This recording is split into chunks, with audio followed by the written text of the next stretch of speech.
satukan jiwa raga dalam alam ilahi.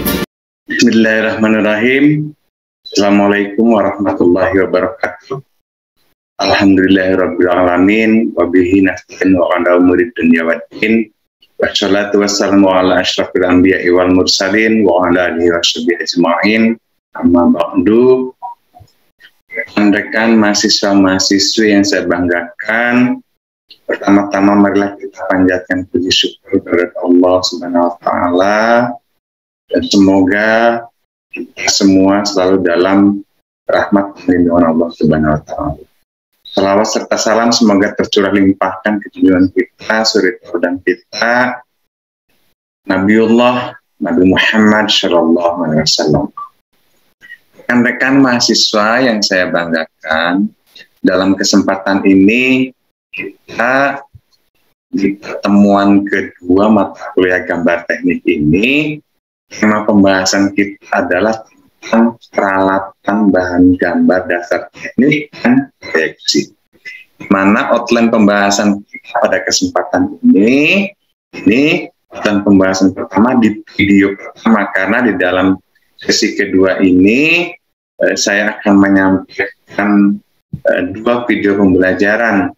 Dalam video yang pertama ini saya akan menyampaikan dengan outline pembahasan tentang peralatan gambar teknik. Kemudian yang kedua tentang prinsip proyeksi, yang terdiri dari proyeksi ortogonal dan gambar vektorial. Kemudian yang ketiga kita akan membahas tentang proyeksi Eropa dan Amerika, yang diantaranya dalamnya termasuk ada proyeksi sudut pertama, proyeksi sudut ketiga, kemudian proyeksi menggunakan tanda panah, serta pengenalan lambang proyeksi. Ini outline pembahasan kita di sesi kedua di video pertama. Baik, kita mulai ke pembahasan, materi pembahasan. Saya share materinya. Nah, ini adalah outline pembahasan kita yang tadi telah kita sampaikan. Nah, pertama-tama saya ingin memperkenalkan tentang peralatan gambar teknik, alat dan bahan gambar teknik secara konvensional. Ya, diantaranya peralatan ini terdiri dari kertas gambar putih, kertas kalkir, film gambar, dan lain sebagainya. Nah, di antara dari ukuran-ukuran kertas standar dalam membuat gambar, ini pada umumnya kita menggunakan ukuran A0, A1, A2, A3, serta A4, ya, di mana ukuran-ukurannya adalah seperti contoh yang ditampil di sini. Ini merupakan ukuran-ukuran standar dari ukuran kertas. Ya, ini merupakan alat gambar, ya, bahan dari konvensional. Nah, selanjutnya selain bahan ini juga membutuhkan alat lain, alat gambarnya. Misalkan peralatan gambarnya, misalkan ada pensil dan pena, kemudian ada garis bantu. Pensil ini apabila kita akan membuat gambar, menggambar garis bantu, ini dicontohkan di sini kita menggunakan ukuran 2H, ya, pensil atau pena 2H. Kemudian untuk membuat garis kita menggunakan pensil dan pena cap. Kemudian untuk tulisan garis penuh tebal kita menggunakan pensil atau pena HP, ya. Saya rasa nggak perlu saya jelaskan pensil yang seperti apa, semua sudah tahu. Kemudian alat lainnya ada jangka, kemudian macam-macam penggaris, ada penggaris T seperti ini, ya, ada penggaris siku, ada sablon atau mal, misalkan seperti ini, ya. Nah, tentu ini macam-macam banyaknya, malnya ada mal huruf, mal lengkungan, dan lain sebagainya. Kemudian ada mistar skala, seperti ini contoh gambarnya, mistar skala. Dalam membuat gambar secara konvensional, tentu kita membutuhkan alat-alat semacam itu, ya, untuk membuat skala gambar 1:berapa misalkan, supaya memudahkan membuat skala. Kemudian alat lainnya seperti busur, penghapus, meja gambar, mesin gambar. Kemudian juga meningkat lagi menggunakan komputer aided design misalkan AutoCAD ya, atau kita yang secara umum kita menggunakan software serta peralatan-peralatan lain. Nah, ini diantaranya adalah peralatan gambar teknik. Paling tidak kita memerlukan kesiapan peralatan ini untuk belajar membuat gambar teknik ya. Selanjutnya saya akan bahas tentang prinsip proyeksi ya. Nah, tadi sepintas kita telah menyampaikan tentang peralatan gambar, baik bahan yang terdiri dari kertas maupun alat yang terdiri dari pensil, penggaris dan lain sebagainya, termasuk juga alat aplikasi atau komputer ya di dalam untuk membuat gambar teknik ya. Nah, tentu kita sebelum membuat gambar teknik, gambar bangunan dan lain sebagainya, kita perlu pemahaman dasar terlebih dahulu. Dan dalam hal ini kita akan bahas tentang kotak proyeksi. Ini gambarannya tentang prinsip kotak proyeksi ya, di mana gambar merupakan bahasa teknik untuk menyajikan sebuah benda 3 dimensi pada sebuah bidang 2 dimensi dipergunakan cara proyeksi. Jadi misalkan awalnya dari 2 dimensi, kemudian kita berubah menjadi 3 dimensi, itu dilakukan dengan cara proyeksi. Ya. Jika sebuah benda dilihat dari sebuah titik penglihatan 0 seperti contoh gambar ini maksudnya adalah titik penglihatan ya, seperti gambar ini, seperti pada gambar, maka proyeksi dari benda ini pada bidang proyeksi proyeksi ini contoh gambarnya disebut proyeksi perspektif. Nah, dari sudut pandang 0 ini ke sudut pandang P, ini contoh sudut pandangnya seperti ini, tunjukkan garis. Ini disebut dengan proyeksi perspektif. Jika titik penglihatannya berada di hingga, maka garis-garis proyeksi atau garis-garis penglihatan menjadi garis-garis sejajar. Tapi pada gambar B contohnya adalah ini, yang gambar B ini proyeksi atau garis-garis penglihatan menjadi garis-garis sejajar. Dalam hal ini, proyeksi ini disebut dengan proyeksi sejajar. Contoh sudut pandang B ini dengan garis sejajar seperti ini disebut dengan proyeksi sejajar. Inilah yang kita sebut pada umumnya disebut dengan gambar 2 dimensi, ya, dari arah sejajar. Beda dengan gambar proyeksi. Proyeksi itu bukan arah sejajar, tapi dari sudut pandang kita melihat, semakin jauh pandangan maka akan semakin meluas sudut pandang. Sedangkan proyeksi sejajar atau yang kita sering sebut dengan gambar 2 dimensi ini membentuk garis-garis sejajar seperti contoh gambar B. Ini tidak ada penglihatan yang semakin meluas atau sudut pandang yang semakin meluas. Ini yang dimaksud dengan proyeksi sejajar. Ya, bila pada proyeksi sejajar garis-garis proyeksi berdiri tegak lurus pada bidang proyeksi P, cara proyeksinya disebut proyeksi ortogonal. Dan bila garis-garis proyeksi membuat sudut dengan bidang proyeksi P, cara proyeksi ini disebut dengan proyeksi miring. Nah, ini adalah prinsip kotak proyeksi. Ya, yang tentu apabila kita membuat gambar menggunakan aplikasi, misalkan menggunakan software, AutoCAD atau Revit atau yang lain, proyeksi ini sudah diatur secara otomatis oleh aplikasi itu sendiri, ya. Apabila kita membuat gambar 3 dimensi. Oke. Selanjutnya tentang proyeksi ortogonal, seperti ini gambarannya, proyeksi ortogonal ya. prinsipnya adalah gambar proyeksi ortogonal dipergunakan untuk memberikan informasi yang lengkap dan tepat dari suatu benda 3 dimensi. Untuk mendapatkan hasil demikian, bendanya diletakkan dengan bidang-bidang sejajar dengan bidang proyeksi, terutama sekali bidang yang penting diletakkan sejajar dengan bidang proyeksi vertikal. Kemudian proyeksi ortogonal pada umumnya tidak memberikan gambaran lengkap dari benda, hanya dari satu proyeksi saja. Oleh karena itu, diambil beberapa bidang proyeksi. Nah, biasanya diambil 3 bidang tegak lurus dan dapat ditambah dengan bidang bantu di mana diperlukan. Ya, tambah 3 bidang tegak lurus itu berarti ya proyeksi ortogonal itu ada garis sumbu X, Y, dan Z. Nah, ini maksudnya ya proyeksi ortogonal.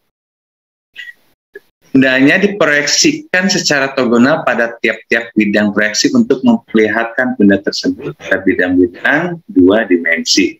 Dengan menggabungkan gambar-gambar proyeksi tersebut, dapat diperoleh gambaran jelas dari benda yang dimaksud. Cara penggambaran demikian disebut proyeksi ortogonal. Nah, jadi maksudnya proyeksi ortogonal itu untuk memproyeksikan benda yang sebenarnya, gitu. Nah, berbeda dengan garis sejajar tadi, itu tidak memvisualisasikan gambar yang sebenarnya, sedangkan proyeksi ortogonal ini maksudnya adalah memberikan proyeksi atau memberikan gambaran dari benda yang sebenarnya. Baik kita membuat suatu gambar benda ataupun membuat suatu gambar bangunan, baik bangunan rumah, gedung, jembatan, ataupun yang lainnya. Nah, cara menggambarkannya diperlihatkan pada gambar 2. Contoh gambar 2 adalah ini ya. Antara benda dan titik kelihatan hingga diletakkan pada sebuah bidang tembus pandang sejajar dengan bidang yang akan digambar. Bidang tembus pandang diambil vertikal. Apa yang dilihat pada bidang tembus pandang ini merupakan gambar proyeksi dari benda tersebut. Nah, maksudnya tembus pandang ini memproyeksikan gitu ya, memproyeksikan dari benda yang sebenarnya. Itu kalau garis-garis ini kan sebetulnya sudut pandangnya ini tidak terlihat harusnya oleh bidang ini. Tapi ini yang dimaksud dengan memproyeksi ortogonal ini, memproyeksikan dari bidang-bidang yang tutup tadi gitu ya. Kalau istilah di dalam di dalam AutoCAD ini menggunakan view Filmfare, di mana garis-garis yang tutup bisa terlihat gitu. Bukan dengan view Hayden. Kalau dengan view Hayden maka area yang tertutup bidang paling depan itu tidak terlihat ya. Nah, nanti lebih lanjut kita akan bahas itu, praktekkan secara langsung, misalkan pada saat kita mengaplikasikan atau mempraktekkan gambar menggunakan aplikasi. Ya. Kemudian gambar piktorial. Apa itu gambar piktorial? Nah, gambar piktorial ini disebut juga gambar ruang. Gambar ruang adalah bentuk alat komunikasi tertulis dalam bentuk gambar yang pertama kali digunakan. Dengan gambar piktorial, semua objek atau benda digambar dalam bentuk 3 dimensi, sehingga orang yang kurang memahami gambar teknik akan dapat membaca atau mengajukan juga rencana atau menuangkan idenya dalam gambar. Nah, itu maksud dengan gambar piktorial. Ini gambar piktorial tentu dibutuhkan. Tadi fungsinya apa? Apabila seseorang yang akan kita komunikasikan atau yang kita sedang berdiskusi dengan pihak lain yang membutuhkan gambar, menggunakan gambar, atau kita menerangkan rencana desain yang kita desain, ini perlu gambar piktorial, di mana gambar piktorial ini menjelaskan secara sketsa bahwa bentuk suatu benda atau bentuk suatu bangunan akan menjadi seperti yang digambarkan pada gambar piktorial. Nah, contoh gambarnya adalah ini. Yang dimaksud dengan gambar piktorial itu secara garis besar itu bisa juga kita sebut dengan gambar sketsa. ya. Jadi bukan gambar teknik lagi. Kalau gambar teknik yang terukur tadi, kita harus jelas gambarnya harus berskala. Misalkan skala banding 100, jika digambar 1 cm maka pakainya adalah 1 meter. Gitu. Nah, sedangkan di gambar sketsa ini menampilkan sketsa bahwa untuk suatu bangunan atau suatu objek yang sedang kita desain itu nanti visualnya disketsakan menjadi seperti ini, dicontohkan di gambar ini. Ini yang disebut dengan gambar vektorial. Nah, selanjutnya kita akan membahas tentang proyeksi Eropa dan Amerika. Setelah kita tadi bahas tentang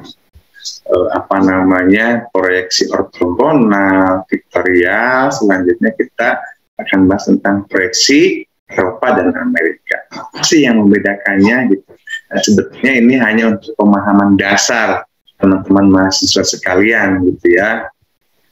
Karena selanjutnya itu proyeksi Eropa maupun Amerika, kalau kita membuat gambar teknik ini menggunakan aplikasi komputer, semua sudah terfasilitasi di sana apabila kita menggunakan membuat gambar 3 dimensi. Tinggal view dari gambar itu atau sudut pandang dari gambar yang akan kita tampilkan, kita arahkan atau kita fungsikan ke proyeksi apa gitu ya. Nah, ini supaya paham kita bahas tentang proyeksi Eropa dan Amerika. Nah, seperti ini gambaran dari proyeksi Eropa dan Amerika. Gambar proyeksi Eropa dan Amerika ini bisa dilihat pada gambar 5 ini, merupakan bagian dari gambar proyeksi ortogonal. Nah, proyeksi Eropa disebut juga proyeksi kuadran pertama atau proyeksi sudut pertama. Cara menggambar dengan proyeksi Eropa disebut juga cara P karena banyak digunakan di negara-negara Eropa seperti Jerman, Swiss, Prancis, Rusia, dan sebagainya. Sedangkan istilah lain proyeksi Amerika adalah proyeksi kuadran ketiga atau proyeksi sudut ketiga atau cara A, karena dipakai oleh Amerika dan negara lain yang menggunakan cara A ini seperti ada Jepang, Kanada, Australia, dan sebagainya. Nah, gambar-gambar pandangan pada umumnya digambar menurut proyeksi sudut pertama dan sudut ketiga yang seperti dicontohkan pada gambar 5 ini. Nah, bidang koordinat utama dan kuadran. Proyeksi arah bidang proyeksi horizontal, kemudian ini bidang proyeksi kuadran keempat, kuadran ketiga, kuadran kedua, bidang proyeksi vertikal. Nah, seperti contoh gambaran ini merupakan proyeksi Eropa dan Amerika. Tentu contoh gambar ini lebih tepat untuk teknik mesin, juga teknik elektro gitu ya. Namun sengaja dalam materi ini menampilkan contoh gambar ini untuk memudahkan memberikan pemahaman tentang proyeksi, baik proyeksi Eropa dan Amerika atau proyeksi ortogonal dan vektorial. Ya. Nah, apa yang dimaksud dengan proyeksi sudut pertama atau maksudnya seperti apa? Nah, proyeksi sudut pertama ini adalah bidang-bidang proyeksi misalkan merupakan sebuah peti. Nah, contoh misalkan sebuah peti seperti gambar ini ya. Sisi-sisi peti kemudian dibuka. Nah, seperti gambar C ini, peti ini menjadi kemudian dibuka sehingga semua sisi terletak pada bidang vertikal. Seperti contoh gambar C ini ya. Susunan gambar proyeksi harus demikian sehingga dengan pandangan depan A, nah ini sudut pandangnya ini A, sudut pandang B, sudut pandang C, sudut pandang B, dan F ini sudut pandangnya gitu ya. Susunan gambar proyeksi harus demikian sehingga dengan pandangan depan A sebagai patokan, pandangan atas B terletak di bawah, pandangan kiri terletak di kanan, pandangan kanan B terletak di kiri, pandangan bawah E terletak di atas, dan pandangan belakang F boleh ditempatkan sebelah kiri atau kanan, seperti contoh gambar ini. Nah, Ini yang dimaksud dengan proyeksi sudut pertama atau proyeksi Eropa. Ya. Kemudian proyeksi sudut ketiga, benda yang akan digambar diletakkan dalam dengan sisi-sisi tembus pandang sebagai bidang-bidang proyeksi. Seperti contoh gambar ini, ya, ada tiap-tiap bidang proyeksi akan tampak gambar pandangan dari benda menurut arah kelihatannya yang ditentukan oleh anak panah. Nah, jadi arah pandangannya ditentukan oleh anak panah. Misalkan sudut pandang C, sudut pandang B, sudut pandang F, sudut pandang A, dan lain sebagainya. Nah, pandangan depan dalam arah A dipilih sebagai pandangan depan, pandangan-pandangan yang lain diproyeksikan pada bidang-bidang proyeksi lainnya. Seperti gambar ini, bagian A ini, seperti ini maksudnya ya. Nah, ini adalah tentang gambaran dari proyeksi sudut ketiga. Ini proyeksi Eropa dan Amerika. Kemudian proyeksi menggunakan tanda panah. Ini saya rasa sudah jelas kalau proyeksi menggunakan tanda panah. Gambar kecuali pandangan depan diberi tanda oleh huruf besar, ya, yang terdapat anak panah yang diperlukan untuk menentukan arah penglihatan. Huruf-huruf penunjuk pandangan lebih baik ditempatkan di atas gambar bersangkutan. Huruf-huruf pada anak panah diletakkan dekat anak panah dan ditulis tegak lurus seperti contoh gambar ini. Nah, ini adalah proyeksi menggunakan tanda panah gitu ya. Berarti nanti proyeksi A, ini proyeksi A-nya adalah seperti ini. Proyeksi B seperti ini, proyeksi C seperti ini, proyeksi D seperti ini. Nah, itu ya.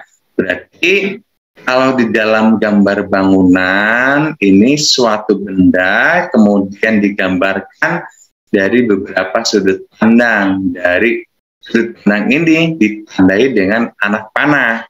Nanti kita kalau membuat gambar bangunan atau gambar lainnya, kita harus jelaskan sudut pandangnya seperti ini. Tampak A, tampak C, tampak B, tampak C. Nah, ini dari suatu benda atau bangunan, dari tampak A tampilannya bagaimana, dari tampak C tampilannya bagaimana, tampak B bagaimana, tampak D bagaimana. Yang di dalam gambar teknik pada bangunan, kadang tampak A, B, C, D ini disebut dengan tampak depan, tampak samping, tampak belakang, denah, atau tampak atas, gitu, dan lain sebagainya. Nah, itu ya tentang proyeksi menggunakan tanda. Nah, ini adalah tentang pengenalan lambang proyeksi. Jika hasil-hasil gambar proyeksi sudut pertama dan proyeksi sudut ketiga dibandingkan, maka terlihat bahwa gambar-gambar yang satu merupakan kebalikan dari yang lain.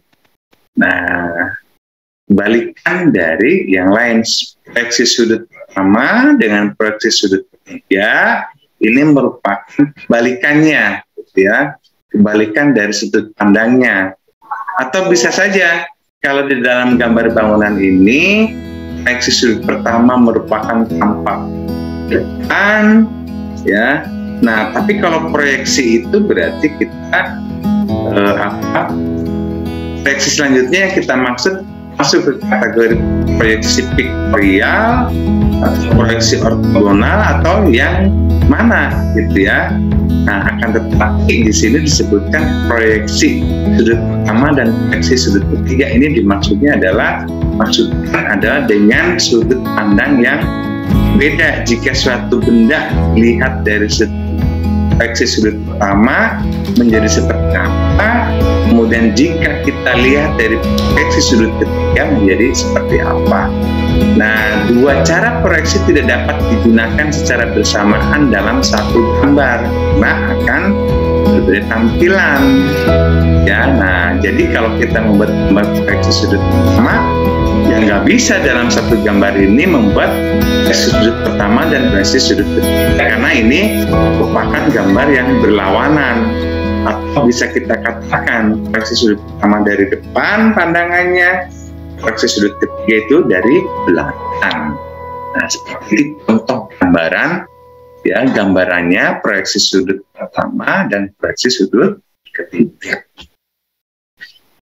Baik, itu pembahasan kita tentang pengenalan alat serta bahan gambar dasar teknik serta pemahaman tentang proyeksi, ya.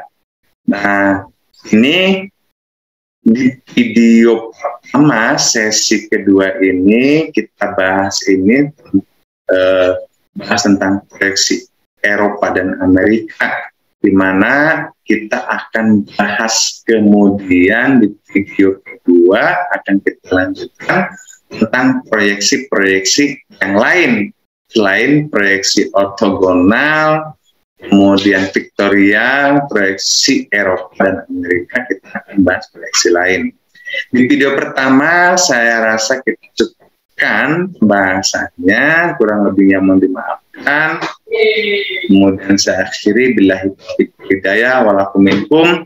Wassalamualaikum warahmatullahi wabarakatuh.